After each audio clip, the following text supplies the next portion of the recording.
Ils sont passionnés. Quand ils parlent de leur métier, ils ont les yeux qui brillent. C'est mon métier, ma passion. Bonjour, eh bien on est toujours avec Nathalie de 50s pour des vêtements fabriqués dans le style des années 40-50 avec le plus de produits des années 40-50.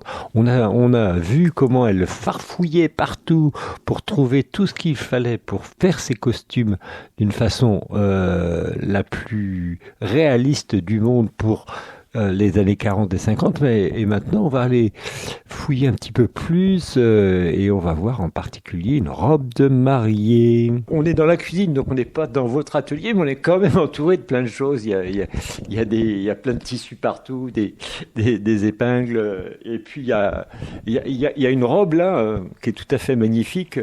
C'est orange et violet, le bas est orange et le haut est violet, et puis vous me disiez en aparté que c'était pas une robe d'apparat, c'était une robe tout à fait particulière. Est-ce que vous pouvez raconter ce qu'elle va devenir, cette robe? Oui, alors cette robe, elle va être la particularité d'être une robe de mariée. La personne qui est venue à ma rencontre habite Guignin et elle m'a contactée parce qu'elle a découvert ce que je faisais et que ce qu'elle voulait, elle savait qu'elle allait pas trouver dans le commerce. Donc elle m'a contactée parce que je faisais des vêtements totalement différents de ce qu'on peut voir dans n'importe quel magasin de robes de mariée et que on a travaillé sur le modèle ensemble, le modèle de base, et après elle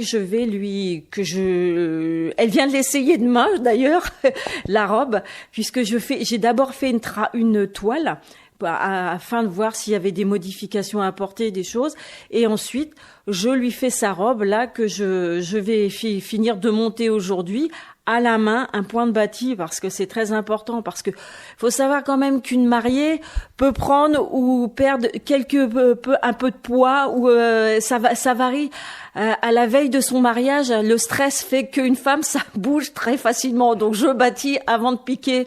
Au moins, on est sûr de pas avoir d'erreur. D'accord. C'est la cliente qui a choisi les couleurs, j'imagine, et les matériaux. Tout à fait. Alors les couleurs, oui.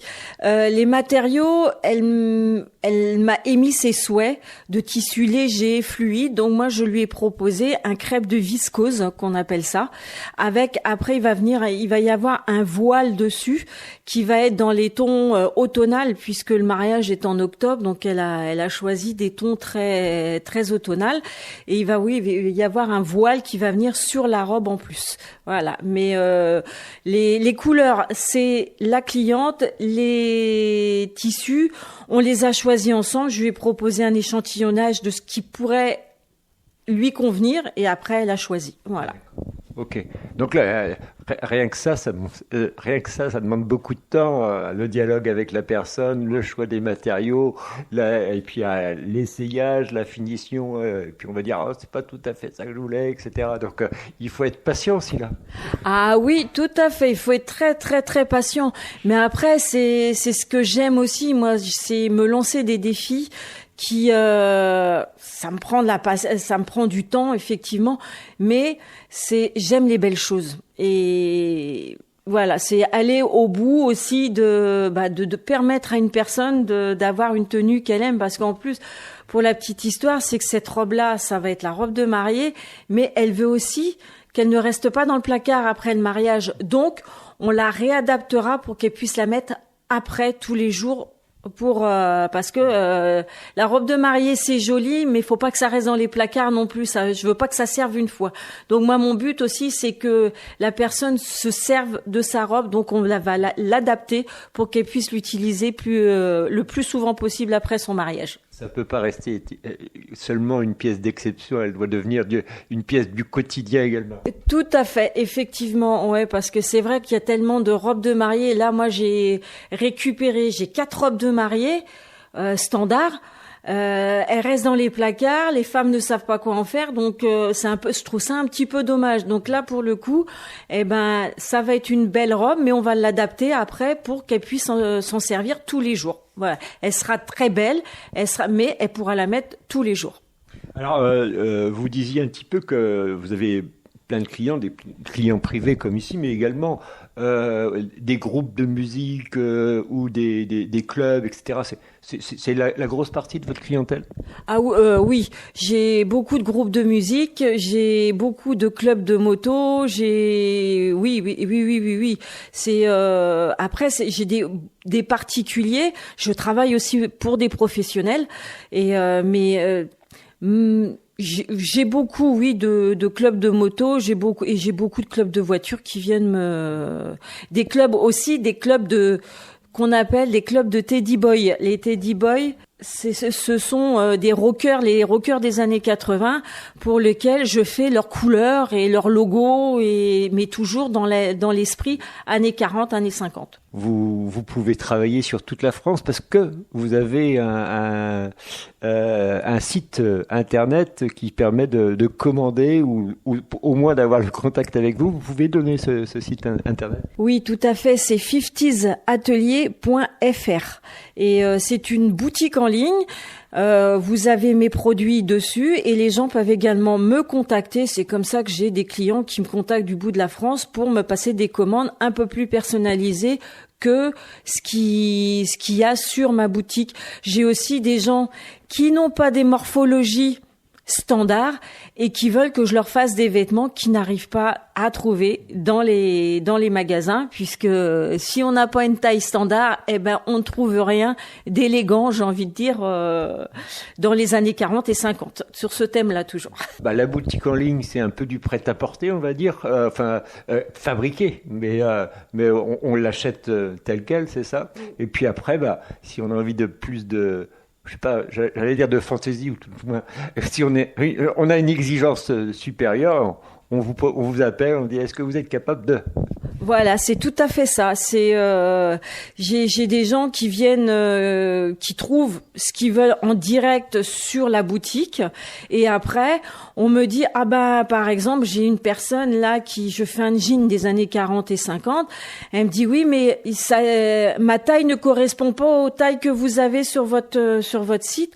Je lui dis il y a pas de souci, vous m'envoyez vos tailles et je lui fais son jean à sa morphologie. Ça il n'y a pas de souci pour moi. Super, merci. Alors on est en pleine campagne, donc c'est toute la maison qui est investie par votre atelier. Vous m'avez dit, heureusement les enfants sont partis, comme ça j'ai les chambres. et votre mari, comment il vit ça? Il le vit bien parce que je l'habille, lui, pour ses concerts, donc il le vit bien. Et puis, il a quand même une pièce, lui, qui lui est dédiée pour sa musique. Et moi, j'ai une pièce et beaucoup de place pour ma couture. Voilà. C'est formidable. Donc, si vous avez envie de contacter Nathalie Schoon, voilà, je l'ai bien dit. Parfait. Eh bien, il suffit d'aller sur 50satelier.fr et vous aurez toutes les coordonnées nécessaires. Une dernière question, est-ce que vous avez fait une formation autour de avant ça ou c'est sur le terrain que vous avez appris tout ça? Alors, la couture, je l'ai toujours vue puisque j'avais une grand-mère qui était couturière professionnelle. Ensuite, j'ai connu mon conjoint, sa maman était couturière professionnelle et j'ai commencé pour le plaisir à faire de la couture dans un petit atelier qu'il y a sur Cesson-Sévigné. J'allais jusque là-bas. Et après, j'ai passé un diplôme. J'ai un BP de couture sur mesure, option floue. Et j'ai aussi une certification de montage haute couture que j'ai passé très récemment. Et je continue à me former parce que j'ai besoin de coudre. C'est une chose ça fait partie de ma vie, c'est que si je couds pas dans une journée, je suis pas bien, voilà.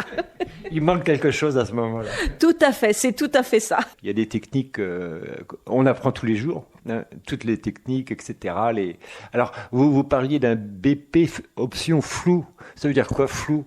C'est des vêtements avec des tissus qui sont très très légers, très flous, c'est aussi c'est la couture d'aujourd'hui, on va dire. C'est le montage, c'est la façon de travailler le tissu. tissu qui fait que on appelle ça la couture floue.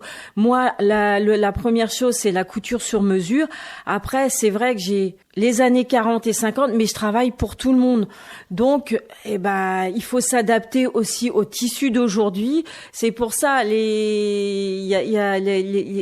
je me forme aussi tous les jours, parce que les tissus changent, les façons de faire. Enfin, faut s'adapter à l'évolution des tissus. Voilà. Je vous remercie beaucoup. C'était Nathalie pour Mon métier, ma passion, spécial styliste, modiste, etc. Voilà, parce que vous faites énormément de choses. Et puis, je vous dis à la semaine prochaine pour un nouveau métier, une nouvelle aventure et une nouvelle passion. Au revoir.